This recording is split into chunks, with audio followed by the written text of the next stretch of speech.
मधुलिमी जी जैसा महान समाजवादी चिंतक विचारक होना अब मुश्किल सा दिखता है। भाई दिनेश, हक अधिकार को पाने लिए आम जनता को सड़क पर उतरना होगा।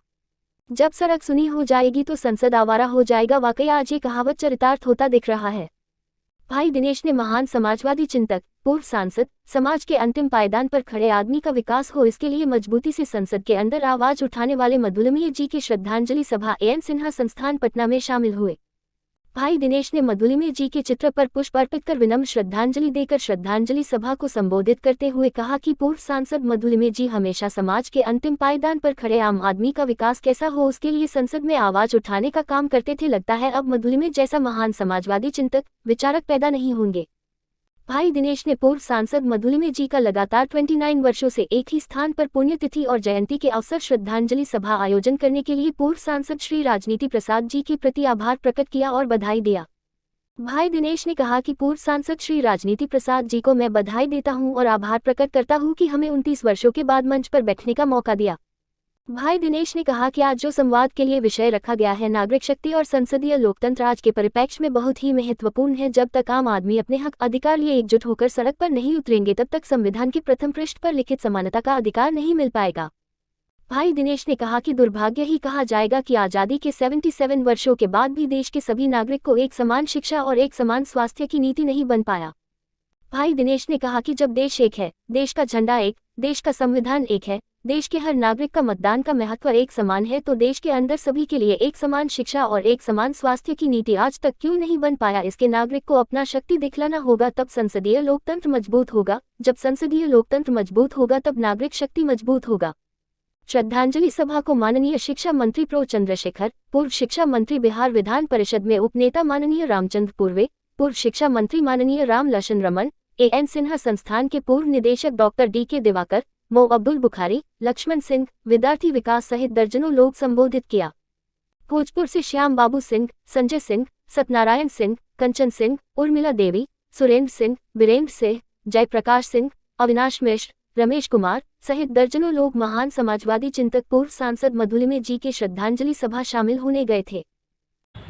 महान समाजवादी चिंतक, समाजवादी नेता रहे मधुलिमी जी के श्रद्धांजलि सभा के आयोजन करता और हम सबके मार्गदर्शक माननीय पूर्व सांसद श्री राजनीति प्रसाद जी इस श्रद्धांजलि सभा में उपस्थित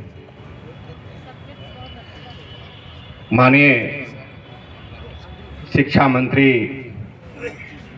आदरणीय प्रोफेसर चंद्रशेखर जी, हम सबके गार्जियन और वरिष्ठ नेता पूर्व शिक्षा मंत्री बिहार विधान परिषद में उपनेता माननीय डॉक्टर रामचंद्र पूर्वे जी, मंच पर उपस्थित पूर्व शिक्षा मंत्री रहे आदरणीय राम लखन रमन जी, माननीय अब्दुल बुखारी साहब और इस कार्यक्रम में लगातार आने वाले और अपना अच्छा विचार देने वाले एन सिन्हा इंस्टीट्यूट के पूर्व के निदेशक माननीय दिवाकर साहब और इस कार्यक्रम में उपस्थित तमाम विद्वानगण, सबसे पहले मैं अपने तरफ से और इस यहाँ पर उपस्थित सभी लोगों की तरफ से मैं महान समाजवादी चिंतक मधुलिमी जी के चरणों में नमन करता हूँ और यहाँ पर उपस्थित तमाम लोगों का हार्दिक अभिनंदन, हार्दिक स्वागत करता हूँ। मैं अभिनंदन करता हूँ माननीय राजनीति प्रसाद बाबू को, जिन्होंने आज लगातार 29 बरस ले एक ही स्थान और एक ही समय पर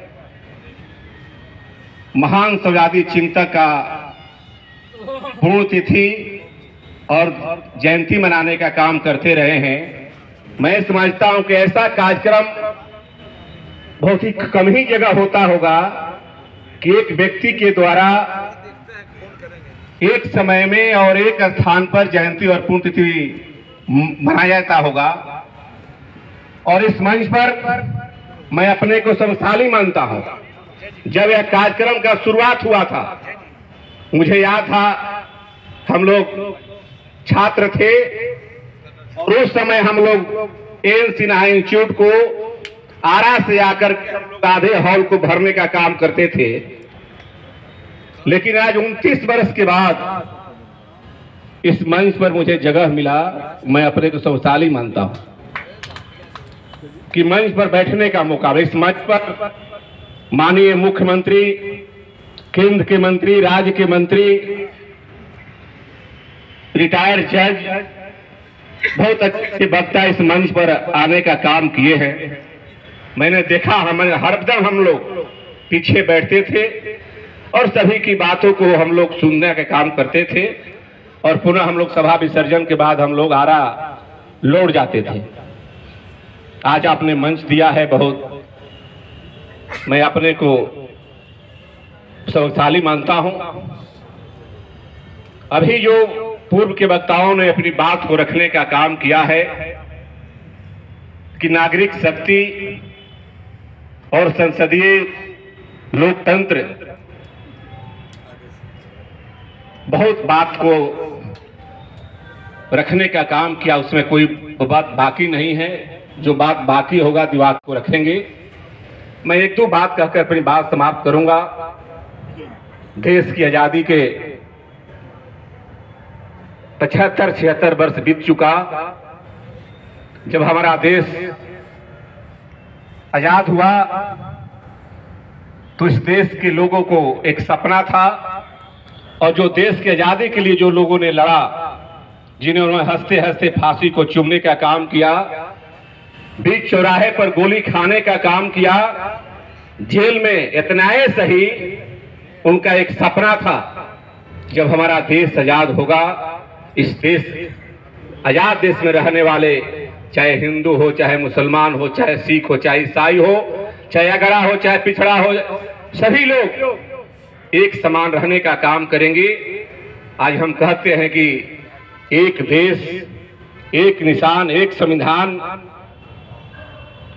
लेकिन आज तक इस आजादी के 76 वर्ष के बाद भी जो लोकतंत्र का जो मूल है, कि इस देश के अंदर आज तक एक शिक्षा और एक चिकित्सा नहीं बन पाया।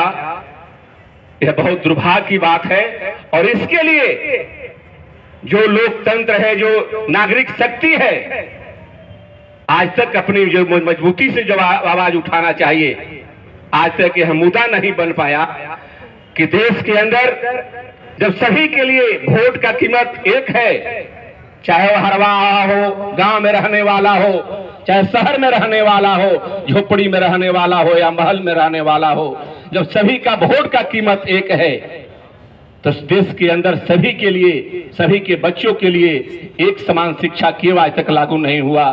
सभी के लोगों को अस्पताल के लिए एक समान उनकी स्वास्थ्य की व्यवस्था क्यों नहीं हुआ?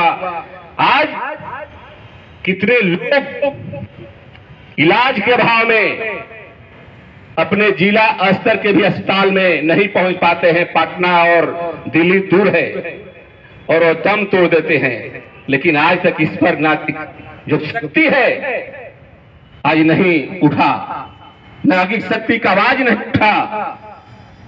देश कैसे बनेगा? आज जो स्थिति है, रामचंद्र पूर्वे जी ने बहुत अच्छी बात कहा कि जो देश के लोग, जो नागरिक शक्ति है, उसमें जो भटकाव हो रहा है,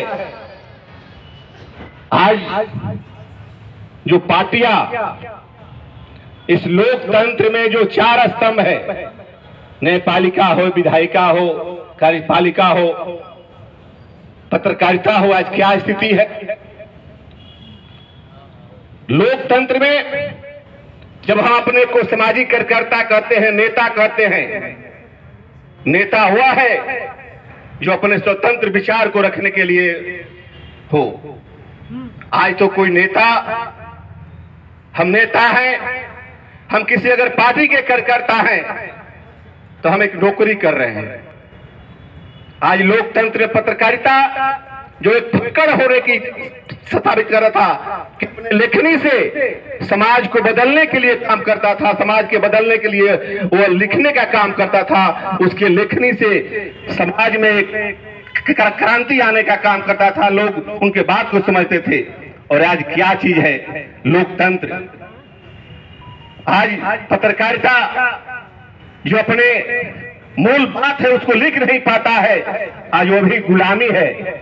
इस देश के अंदर जो चारों स्तंभ की जो स्थिति है, जो इस ऐसी है, कैसे हम उस लोकतंत्र में जो नागरिक शक्ति है, आज जिन्होंने रामचंद्र पुजले जी ने बात को रखा कि जो व्यक्ति ने संसद में जाकर के संसद के शक्ति को बढ़ाने का काम किया कि संसद का शक्ति क्या होता है, उसको लोगों ने हराने का काम किया। कैसे लोकतंत्र आज जो लोकतंत्र है बस बचाने की जरूरत है। आज लोकतंत्र को बचाने की जरूरत है, इसके लिए हम सभी को आगे आना होगा। और खास करके जो लोकतंत्र की जो मालिक है जनता, हमें उसे कहना होगा कि आप मालिक हो, आप ही लोकतंत्र को बनाने वाले हैं। अगर आप अपना रास्ता भटकने का काम करोगे तो सबसे कष्ट आपको ही होगा, और आज हो रहा है। हमको अगर एमएलए और एमपी बनना है, हरम करम तू करम जो भी करना हो करेंगे, लेकिन आप क्यों कर रहे हैं? आप जिसको बनाने जा रहे हैं क्यों अपने 5 वर्ष के लिए 500 रुपया और 1000 पर आप अपने मतदान का गलत उपयोग कर रहे हैं? क्यों कर रहे हैं? यह आपको सोचना होगा, तभी लोकतंत्र बचेगा। पुनः एक बार राजनीति प्रसाद जी को मैं अभिनंदन आभार करते हुए और इस मंच पर उपस्थित तमाम विद्वानों का अभिनंदन करते हुए मधुलवा जी के चरणों में श्रद्धा सुमन अर्पित करते हुए मैं अपनी बात को समाप्त करता हूं। जय हिंद, जय भारत, जय मधुलवा जी। धन्यवाद। एक मिनट।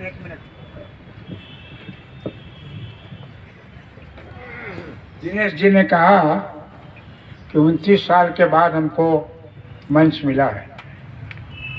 30 साल है।